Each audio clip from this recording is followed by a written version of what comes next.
আসসালামু আলাইকুম। প্রিয় শ্রোতাবৃন্দ, আজকের জাগো জনতা এবং নীরব জনতা দেখার জন্য আপনাদের সকলকে জানাই আমন্ত্রণ। যেহেতু আজকে আপনারা টাইটেল দেখে বুঝেছেন টিসিবির মালামালগুলো যায় কোথায়। হ্যাঁ প্রিয় দর্শক শ্রোতা, এটাই আমার আপনাদের সকলের কাছে প্রশ্ন, টিসিবির মালামালগুলো যায় কোথায়। যেমন বেশ কিছুদিন ধরে টিসিবির মালামালগুলো যেভাবে জনসাধারণকে দেওয়ার কথা ছিল সেভাবে জনসাধারণ পাচ্ছে না। আমরা এমনও দেখেছি কিছু মহিলারা গাড়ির পিছনে ছুটতে ছুটতে আছাড় খেয়ে পড়েছে। এবং যেমন আমাদের ঢাকা 5-এর 50 নং ওয়ার্ডে গত 2-3 দিন আগে লোকজনকে বলেছে যে আপনারা আসেন, এসে মাল নিয়ে যান, তারাবি নামাজের পরে আসেন, এসে মাল নিয়ে যান। তারাবির পর থেকে রাত ভীষণ প্রায় 1-1:30 পর্যন্ত হয়তো ছিল, আরও বেশিও ছিল, হয়তো একটু কম ছিল।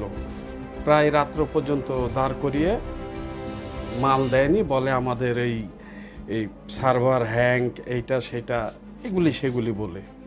কালকে সকালে আসেন, পরের দিন সকালে গিয়েছে, 5-6 জনকে মাল দিয়ে বলে যে আমাদের এই হ্যাং হচ্ছে, আপনাদের কার্ডের আইডিগুলো শো করছে না, এটা সেটা বলে 5-6 জনকে মাল দিয়ে চলে গেছে। তো এই ঘটনাটি শুধু ঢাকা 5 আসনের 50 নং ওয়ার্ডে এক জায়গায় নয়, সারা ঢাকা জুড়ে প্রায় টিসিবির মালগুলো নিয়ে এরকম হচ্ছে। কিছু লোককে দিচ্ছে, কিছু লোককে দিচ্ছে না। মহিলারা মারামারি, এবং জনগণরা নিজেদের মধ্যে অনেক সময় মারামারি, মানে একটা কিয়ামতের অবস্থা। টিসিবির মালটা কেন দেয়া হয়? সাধারণ মানুষ তারা দুটো ডাল ভাত খাবে তাদের ক্রয়ের মধ্যে, তো এর মধ্যে এই অবস্থা। তো আমরা কিছুদিন আগে যেমন চ্যানেল 71, যমুনা টিভি, অনেক কিছুতে দেখেছি যে আপনার জামালপুরে আরও কয়েকটা জেলাতে টিসিবির যে তেলগুলো চুরি করে সেই যারা এজেন্ট তাদের বাড়িতে খাটের নিচে অথবা মাটি কোথাও এইভাবে রেখেছে। প্রায় চ্যানেল 71-এর এবং আরও কিছু চ্যানেলের রিপোর্ট আমি দেখেছি। টিসিবির মালামালগুলো তারা সরিয়ে হয়তো ব্ল্যাকে বিক্রি করে দিবে। দেখেন, এই যে টিসিবির মালামাল এতদিন সব সুন্দর ভালো পরিচালনা হয়েছে, কিছু কিছু অনাকাঙ্ক্ষিত ঘটনা ঘটেছে। এটা বাংলাদেশে চিরায়ত অভ্যাস ঘটনা, কোনো না কোনোভাবে একটা না একটা ঘটনা ঘটবে।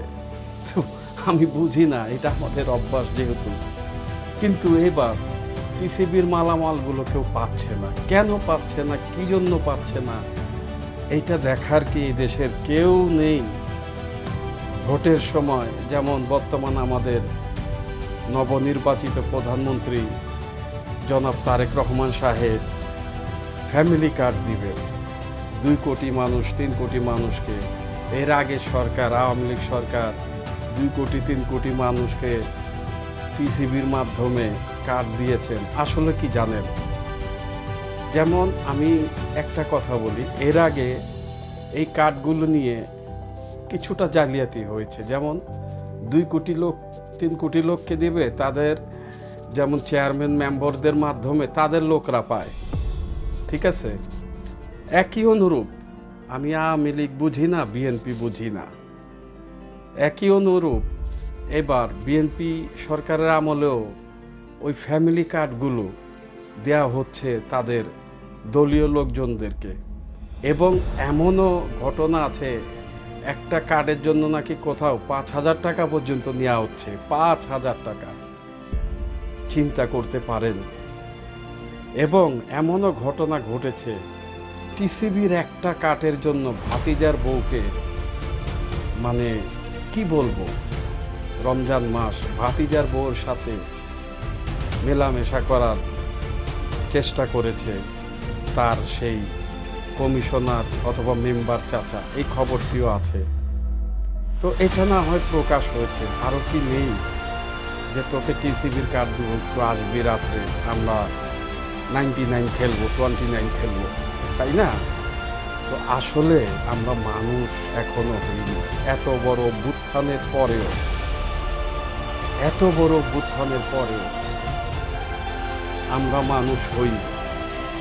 যদি তাই হতাম, তাহলে কেন টিসিবির মালামাল নিয়ে আজ ট্রাকের পিছনে দৌড়াতে দৌড়াতে সেই মা, সে বোন পড়ে গেল, গাড়ি চলে গেল, এবং টিসিবির মালামাল সেই এজেন্সিদের যাদেরকে দেওয়া হয়েছে দেওয়ার জন্য তাদের ঘরে পাওয়া যাচ্ছে, আবার তারা ছুটে বের হচ্ছে।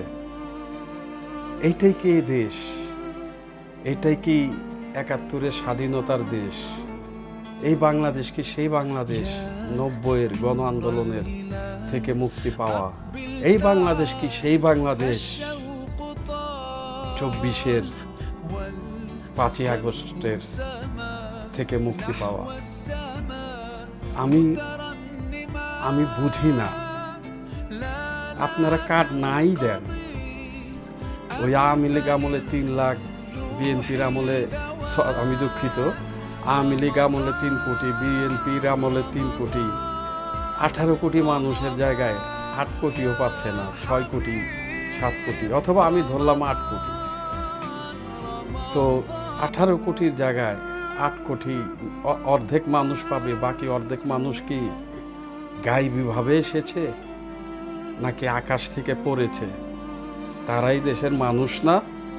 আমার কথা হচ্ছে, আপনি ৩ কোটি মানুষকে দিবেন, আপনার দলের ৩ কোটিকে দিবেন। এর আগে যেমন আওয়ামী লীগের সেই রিলিফের মাল খাটের নিচে এবং মুখ চেনা মানুষদেরকে দেওয়া হয়েছিল যখন কোভিড-19 এসেছিল, এমন রেকর্ডও ধরা পড়েছে। এই দেশে বিচার হয় না, এই দেশে অন্যায়ের কোনো বিচার হয় না। প্রকৃতভাবে এই দেশের মানুষ যদি দুটো ডাল ভাত নয়, আমি বলবো মাছ ভাত খেয়ে থেকেছিল সেই মরহুম প্রেসিডেন্ট জিয়াউর রহমানের আমলে, এবং আমরা যদিও বলি স্বৈর শাসক এরশাদ, সেই এরশাদ সাহেবের আমলে। কেন? তার মানে আওয়ামী লীগ, বেগম খালেদা জিয়া, অথবা ধরেন এই শেখ হাসিনার আমলে আমাদের খাবার কেড়ে নিয়েছে? না, কেড়ে নেয়নি, খেয়েছি। ওই সিন্ডিকেট ৬০ টাকার আদা ২৫০ টাকা কেজি, কাঁচামরিচ ৩০০ টাকা কেজি, ১ কেজি চাউল ২০ টাকা বেড়ে যায় কেজিতে, আর কমার বেলায় কমে ২ টাকা ৫ টাকা। আমি ১৯৯৯ দশকে যখন এরশাদের আন্দোলন হওয়ারও ১ বছর পিছনে ইরি চাল খেয়েছি ৭.৫ থেকে ৮ টাকায়, ৭.৫ থেকে ৮ টাকায়। আজ ৩২ বছর পরে ইরি চালের কেজি ৫০ টাকা।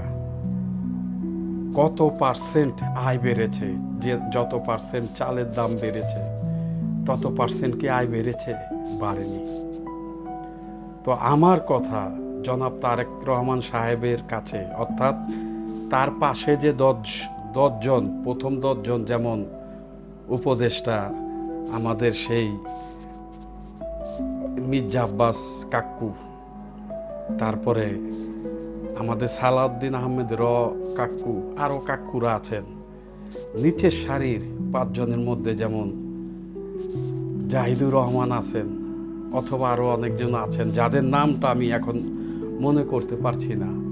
তো ওনার চারপাশের মানুষগুলির কাছে আমার অনুরোধ, বর্তমান প্রধানমন্ত্রীর চারপাশের মানুষগুলোর কাছে অনুরোধ, আপনারা আমার এই মেসেজটি একটু পৌঁছে দিন।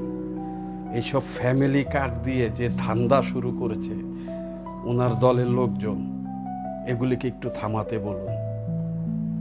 এবং যেই চাচা ভাতিজির বউয়ের সাথে কুপ্রস্তাব দিয়েছে তাকেও অ্যারেস্ট করুন। শেখ হাসিনার আমলের কার্ডেরও গোষ্ঠী কিলাই, জনাব তারেক রহমান সাহেব আপনার এই ফ্যামিলি কার্ডেরও গোষ্ঠী কিলাই। এই নাটক বাদ দিয়ে সোজাসুজি নিত্য প্রয়োজনীয় জিনিসের দামটা কমান, ওইখানে ইনভেস্ট করেন এই টাকাগুলো। যেন 18 কোটি মানুষ খেতে পারে। ওই 1 কোটি 2 কোটি দলের লোক খাবে, চেনা মুখ দেখা লোকগুলি খাবে, দরকার নেই।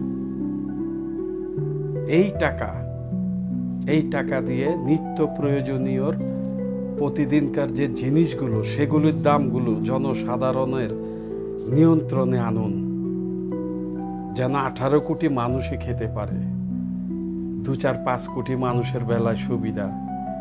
এই দেশে তো 18 কোটির মধ্যে অন্তত 10 কোটি মানুষই আছে যারা প্রতিদিনকার বাজার প্রতিদিন আয় করে খেতে হয়।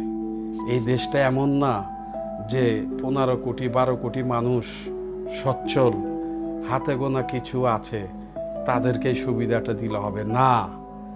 এই দেশে গড়ে পত্তায় প্রতিটি পরিবারের প্রতি শতকরা 100-র মধ্যে 80টি পরিবার দারিদ্র। এখন ওই গাইবি যে অর্থনীতি দেখিয়ে গেছে এর আগে সরকার, মাঝখানে ভদ্রলোকরা এসেছিল, ভেবেছিলাম এতদিন মূর্খ টুরুক্ষ যারাই দেশ চালিয়েছে অথবা ঘাড়তেরা যারাই দেশ চালিয়েছে, এখন তো মূর্খ জনেরা এসেছে, মূর্খ জনরা বাদ দিয়ে শিক্ষিত লোকজন এসেছে। ও বাবা, শিক্ষিত লোকজনেরা দেখি মানে জবাই করে। কোনো কিছুই পেলাম না মিস্টার মানে আমাদের নোবেল লরিয়াল সাহেব আপনার কাছে, এবং আমার খুব কাছের একজন মানুষ যাকে খুব ভালোবেসেছি, সেই খুব বেশি দুর্নীতিবাজ। কয়বার বলবো তার কথা। এখন বর্তমান সরকারও তিনি সুযোগ পেয়েছেন, আইন প্রতিমন্ত্রী।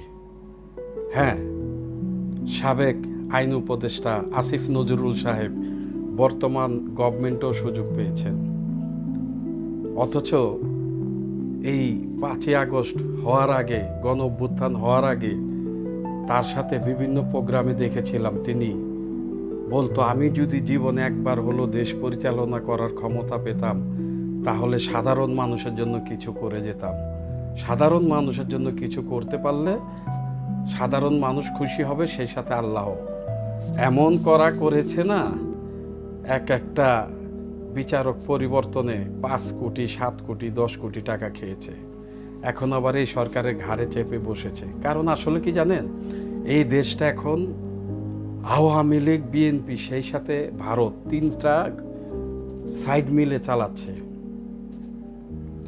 তো যাক, আমার মতো ছোট মানুষ অত দূর চিন্তা করে লাভ নেই। আমার কথা, এই ফ্যামিলি কার্ড, এই যে টিসিবির মাল নিতে গিয়ে মানুষজন পড়ে যাওয়া, এগুলি বাদ দিয়ে দেন। ওই ইনভেস্টগুলো অন্তত এমন জায়গায় করেন যার পরিপ্রেক্ষিতে 18-20 কোটি মানুষ অন্তত খেতে পারবে। হাতে গোনা 2-3 কোটি খাইয়ে 18 কোটি মানুষকে বেশি দামে খাইয়ে কোনো লাভ নেই। আর এই সিন্ডিকেটগুলোর বিরুদ্ধে ব্যবস্থা নিন, যাদেরকে গত সরকার এই টিসিবির লাইসেন্সগুলো দিয়েছে। এমনও তো হতে পারে, অনেক মুখে শোনা যায়, যেগুলি আওয়ামী লীগ আমলের ডিলার, এরা চাইবে বিএনপির আমলে একটু খারাপ কিছু দেখিয়ে বিএনপি সরকারকে মানুষের কাছে হেয়পূর্ণ করা। হতে পারে, যে দেশে মানুষ খুন করতে পারে সেই দেশে সেই মানে আওয়ামী লীগ আমলের ডিলাররা এটা করবে না, তার কোনো নিশ্চয়তা নেই। তো দর্শক শ্রোতা, যদি আমার কোনো ভুল ভ্রান্তি হয় ক্ষমা করবেন, আর যদি ভালো লাগে ভিডিওটিতে লাইক দিবেন। আসসালামু আলাইকুম।